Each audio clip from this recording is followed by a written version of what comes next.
అందరికి నమస్తే అండి. ఇదిగో గుమ్మడికాయ ముక్కలు, గుమ్మడికాయ కర్రీ చేస్తున్నాను బెల్లంతో. చపాతీలో తిన్నా, అట్లో తిన్నా సూపర్ ఉంటుంది. ఇదిగో నెయ్యి. ఈ నెయ్యిలో కొంచెం మనం పోపు గింజలు, తాలింపు గింజలు వేసుకొని, పచ్చిమిరకాయలే అది ఎండుమిరకాయ వేయాలి, కాటాయి లేవు. మన కొద్ది ఘాటు కోసం పచ్చిమిరకాయలు వేస్తున్నాను. నెయ్యితో చేస్తున్నాను. నెయ్యి వేసుకొని చేసుకుంటే బాగుంటుంది. ఆ నెయ్యి మగ్గిన తర్వాత మనం ఈ గుమ్మడికాయ ముక్కలు ఇలా వేసుకోవాలి.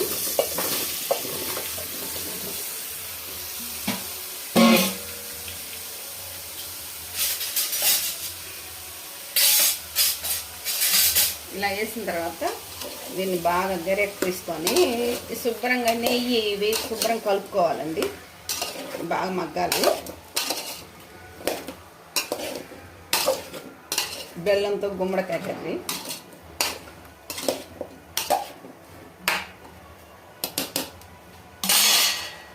అలా అది కలవలేదనుకోండి, ఇలా చక్కగా ఇట్ట అనుకోండి శుభ్రంగా.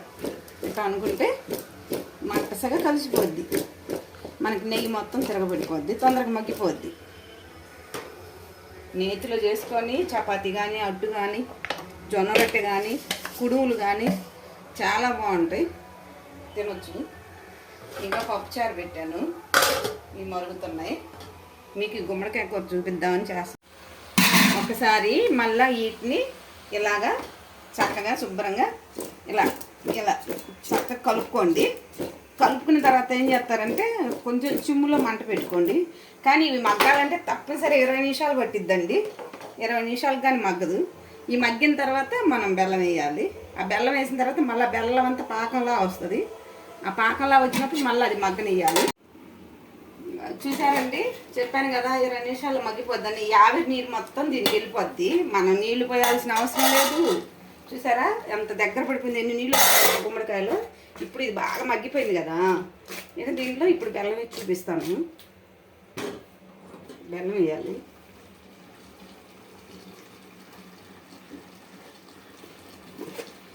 మనకి ఒక కేజీన్నర ముక్కలు ఉన్నాయనుకోండి, కేజీన్నర ముక్కలకు వచ్చేసి కేజీ బెల్లం పట్టిద్ది.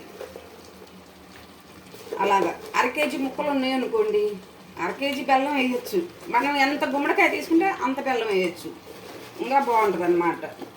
గుమ్మడికాయ ఎంత బరువు ఉంటుందో బెల్లం కూడా అంత బరువు తీసుకుంటే చాలా టేస్టీగా ఉంటుంది, సూపర్ ఉంటుంది అన్నమాట. అసలు ఇదంతా అయిన తర్వాత గిన్నెలో పెట్టుకొని ఉత్తది కూడా తినొచ్చు, చాలా బాగుంటుంది.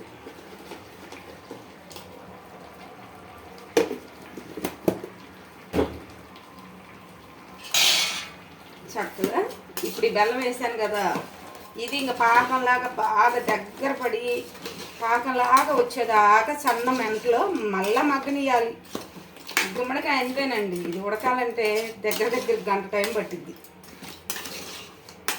ఇలాగా తిప్పేసి ఇప్పుడు ఈ బెల్లంలో తిరిగిపోయింది కదా శుభ్రంగా, ఇదంతా కరిగిపోయి మనం పాకం బెల్లం పాకం ఎట్లా తీసుకుంటామో అట్లా దగ్గర పడి ఉడకాలి శుభ్రంగా. మళ్ళీ చన్న మంటలోనే దాన్ని మాడిపోనీయకుండా ఉడకనివ్వాలి.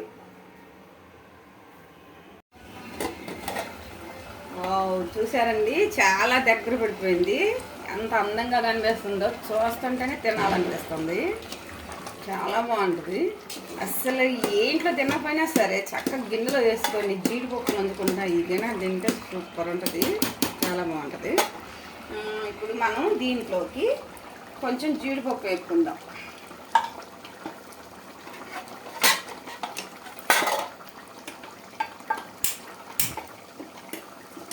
కొంచెం ఇదిగో కొద్దిగా వేసుకున్నామంటే అది గిన్నెలో వేసి పెట్టుకొని జీడిపప్పు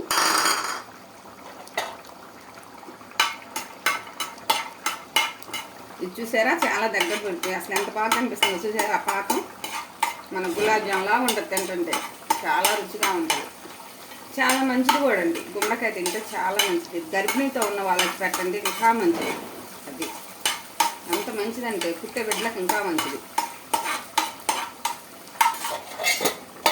మూత పెట్టేద్దాం, కొంచెం మూత పెట్టేద్దాం. మగ్గిద్ది అయిపోయింది. ఇంకా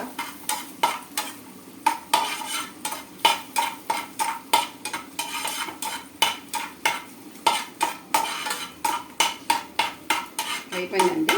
తీసేసి దాంట్లో వేసేయాలి. నేతిలో వేపుకోవాలి జీడిపప్పు. ఇంకా ఏముంటే బాదం పప్పు కూడా సన్నగా కట్ చేసి బాదం పప్పు కూడా వేసుకోవచ్చు, పిస్తా పప్పు వేసుకోవచ్చు, ఏం వేసుకోవచ్చు అండి. శుభ్రం కట్ చేసి ఎండు కొబ్బరి కూడా చక్కగా తుడుము పెట్టేసి లైట్గా దాని మీద వేసుకోవచ్చు. ఓకే, చూసారా? అదిగో చూసారా పాకం ఎలా దగ్గరకు వచ్చేసిందో చూసారా? అది ఇప్పుడు ఆ పాకం అలా వచ్చింది కాబట్టి మనం గిన్నెలో పెట్టుకొని తింటే గులాబ్ జామ్ పాకం ఎలా ఉండదు, సేమ్ ఇది కూడా అలాగే ఉంటుంది. ఆపేస్తున్నాను, అయిపోయింది.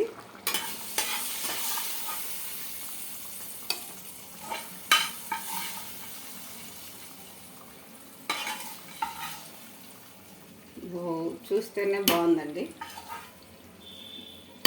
అది కొంచెం గిన్నెలో వేస్తే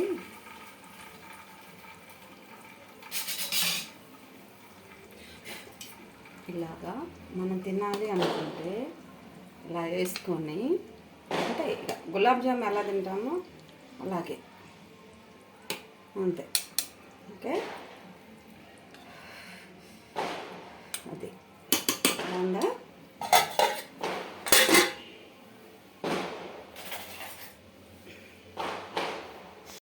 తినాలనిపించిందండి, సర్లే అని చెప్పి కొంచెం గిన్నెలో వేసుకున్నాను. చూస్తుంటేనే నోరు ఊరిపోతుంది, నాకైతే ప్రాణం ఆగట్లేదు, కాలిపోతుంది, తినాలనిపిస్తుంది. సరే కొంచెం తిందాము, తిన్న ప్రాణం కదండి, భలే బాగుంటుంది అసలు.